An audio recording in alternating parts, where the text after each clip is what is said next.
Guys, welcome back to our channel. అందరూ ఎలా ఉన్నారు? బాగున్నారా? నేను బాగున్నాను ఫ్రెండ్స్.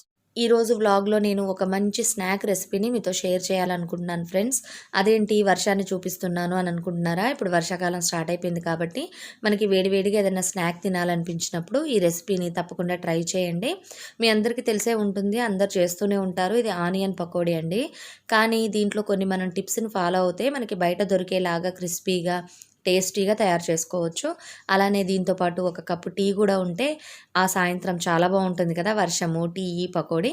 ముందుగా మనం స్టార్ట్ చేసేద్దాము. పకోడీని ఎలా చేసుకోవాలి ఏంటి అని.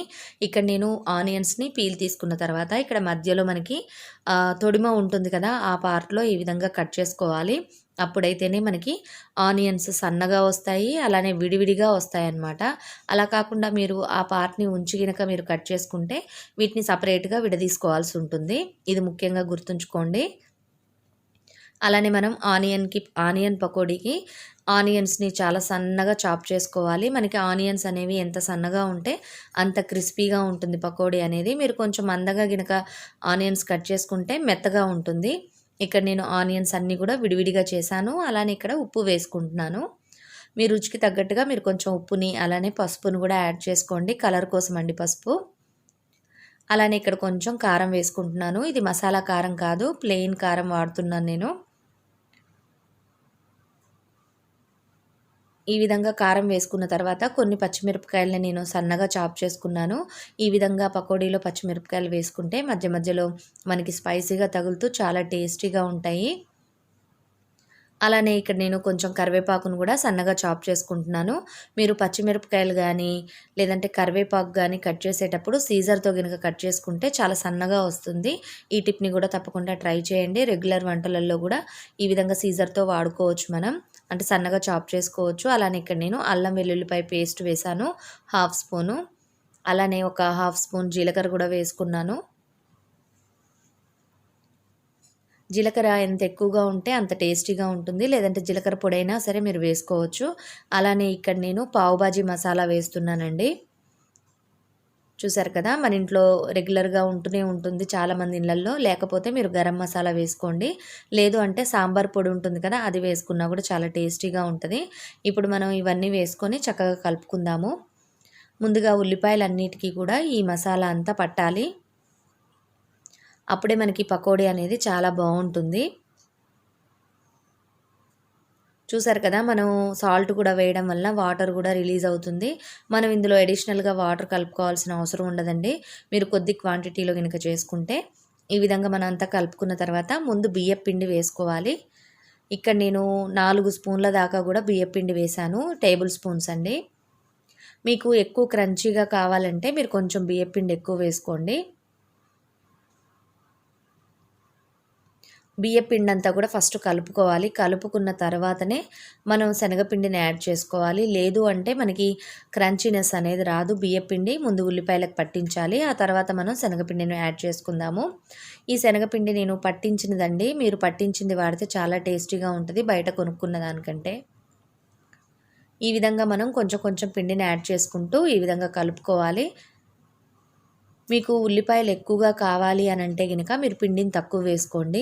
మీకు పిండి సమానంగా, ఉల్లిపాయలు సమానంగా కావాలంటే గనుక మీరు 2 ఈక్వల్‌గా తీసుకోవచ్చు. లేదంటే కొంచెం పిండినైనా సరే కొంచెం ఎక్కువ క్వాంటిటీ తీసుకోవచ్చు.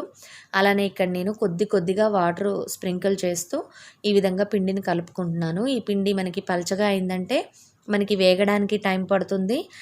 ఎట్ ద సేమ్ టైమ్ మనకి క్రిస్పీగా కూడా రాదండి పకోడీ.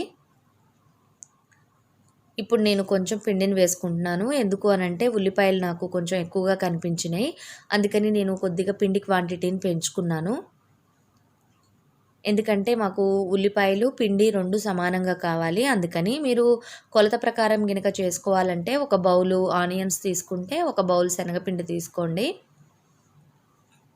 ఇక్కడ నేనైతే అందాజుగా తీసేసుకున్నాను. ఈ విధంగా మనం బాగా మిక్స్ చేసుకోవాలి పిండిని.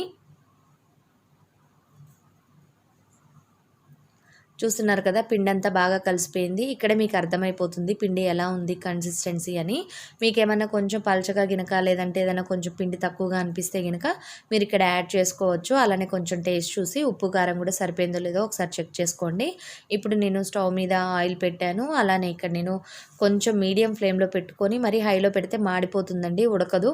అందుకని మీరు మీడియం ఫ్లేమ్లో పెట్టుకొని ఈ విధంగా పకోడీని వేసుకోవడమే. చాలా సింపుల్గా ఉంటుంది రెసిపీ. కాకపోతే కొన్ని టిప్స్ని ఫాలో అవ్వాలి. బియ్యం పిండిని మీరు స్టార్టింగ్ ఆనియన్స్తో పాటు మిక్స్ చేయాలి. అలానే మసాలాను కూడా ఉల్లిపాయలతో పాటే కలిపి ఉంచుకోవాలి. దానివల్ల మనకి పకోడీ అనేది చాలా టేస్టీగా ఉంటుంది. మనం మీడియం ఫ్లేమ్లో పెట్టి మనం పకోడీ వేయగానే కదిలించకూడదండి. కొంచెం ఫ్రై అయిన తర్వాత మనం పకోడీని కదిలించాలి. చూస్తున్నారు కదా ఫ్రెండ్స్, అంతే, చాలా సింపుల్గా యమ్మీగా టేస్టీగా ఉండే పకోడీని మనం స్వీట్ స్టాల్లో కొనుక్కుంటే ఏ విధంగా అయితే టేస్ట్ వస్తుందో అదే విధంగా ఉండే పకోడీని ఈ సింపుల్ టెక్నిక్స్తో మనం ఇంట్లోనే ఈజీగా చేసుకోవచ్చు. తప్పకుండా ట్రై చేయండి ఫ్రెండ్స్. అలానే ఎలా వచ్చింది ఏంటి అన్నది కింద కమెంట్ సెక్షన్లో షేర్ చేయండి ట్రై చేసిన తర్వాత ఈ రెసిపీని. అలానే నా ఛానల్ వచ్చేసి రెసిపీస్ ఛానల్ కాదు ఫ్రెండ్స్, డైలీ వ్లాగ్స్ ఛానల్. తప్పకుండా డైలీ వ్లాగ్స్ను కూడా చూస్తూ ఉండండి. ఇక్కడ చూస్తున్నారు కదా, నేను కరివేపాకును కూడా ఈ విధంగా వేయించుతూ ఉన్నాను. ఎందుకు అనంటే మనం ఒకేసారి కరివేపాకు నూనెలో వేస్తే మాడిపోతుంది. అలా కాకుండా మనం ఈ విధంగా జల్లి బుట్టలో కనుక వేసుకొని వేయించుకుంటే అంతా కూడా ఈవెన్గా వేగుతుంది. మనకి తీసుకోవడానికి కూడా చాలా ఈజీగా ఉంటుంది. అలానే పకోడీతో పాటు ఈ విధంగా కరివేపాకు కూడా ఉంటే చాలా టేస్టీగా ఎంజాయ్ చేయొచ్చు ఈ పకోడీని. చూసారు కదా, చక్కగా కరకరలాడుతూ చాలా టేస్టీగా వచ్చింది ఈ పకోడీ. మీరు కూడా ఈ విధంగా తప్పకుండా ట్రై చేయండి. వీడియో కనుక నచ్చినట్టయితే లైక్ చేయండి. కొత్తగా చూస్తూ ఉంటే కనుక నా ఛానల్ని సబ్స్క్రైబ్ చేసుకోండి. పక్కన ఒక బెల్ బటన్ ఉంటుంది, దాన్ని కూడా యాక్టివేట్ చేసుకోవడం వల్ల నేను ఏదైనా వీడియోస్ పోస్ట్ చేయగానే మీరు వెతుక్కోకుండానే నా వీడియోస్ మీ ముందు ఉంటాయి. ఇక్కడ మా పిల్లలైతే ఈ పకోడీని చక్కగా ఎంజాయ్ చేస్తూ ఉన్నారు. వాళ్ళ ఫీడ్బ్యాక్ని ఇక్కడ నేను మీతో షేర్ చేస్తున్నాను. చూడండి, మా పాప నిమ్మకాయ పెట్టుకొని తింటుంది. చూసారా, పిల్లలకి ఈ విధంగా నచ్చుతుంది. ఇంతే ఫ్రెండ్స్, మరిన్ని మంచి వీడియోస్తో మేము ముందుంటాను. Bye bye, see you, have a nice day.